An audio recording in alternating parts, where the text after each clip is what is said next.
Welcome to Bariatric Business Accelerator, the short and impactful podcast created for busy weight loss practitioners and their teams who want to systematize, simplify, and accelerate the growth of their new or existing weight loss practice. I'm your host, and this is part 2 of a series. And this is why your patient pathway means more than your marketing. It's really the missing link between leads and revenue. And if you've ever thought we just need more leads, then this episode is for you, because here's the reality that I see all the time in weight loss practices. Most practices don't have a marketing problem, they have a patient pathway problem. You can run ads, improve your GEO or SEO, post on social media, host seminars, whatever you want, but if a patient doesn't understand what happens after they reach out, your growth will always feel harder than it has to be. So let's talk about what that looks like. I'll give you a very common scenario that I see. A patient schedules a consult, they come in, they have a great conversation, love the practitioner, and they maybe leave with a prescription or recommendation and a next appointment, but then really nothing in between. No really clear next step, no defined plan, no built-in accountability, and some patients will follow through, and many, though, might not. And when they disappear, the practice assumes that the problem was the lead. It was a bad lead that came in. But more often than not, the problem was clarity.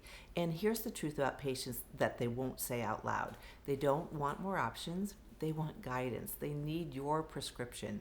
They want to know what happens next. How long does this take? What support is included? How do I know this is working? How do I know it'll work for me? When those answers aren't obvious, patients will hesitate. They delay their decision, or they quietly disengage from your practice and don't continue to follow up.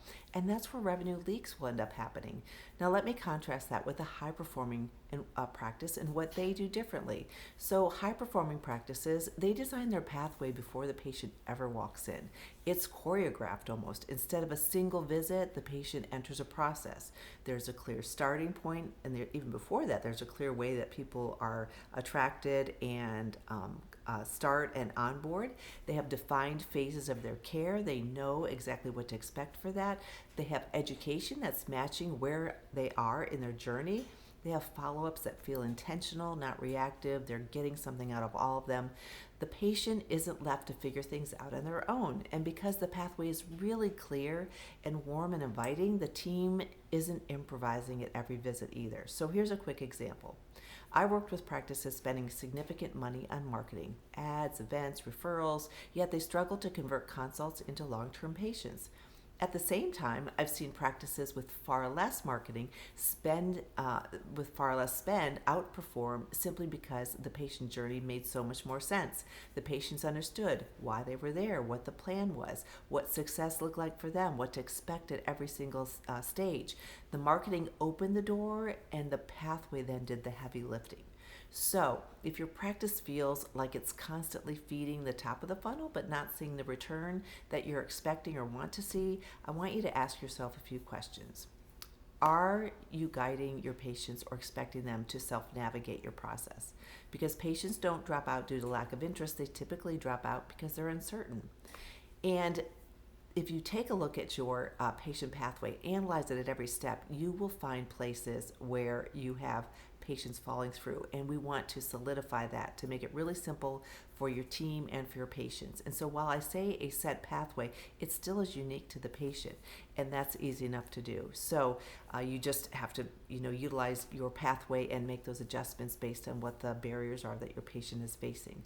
If you found this helpful, which I hope you did, please reach out to me if you want to walk through your pathway. But oftentimes, that is the first secret to diagnosing why there aren't more patients in a program, or in a surgical program or metabolic program. That's a lot of times where a lot of clues will come in.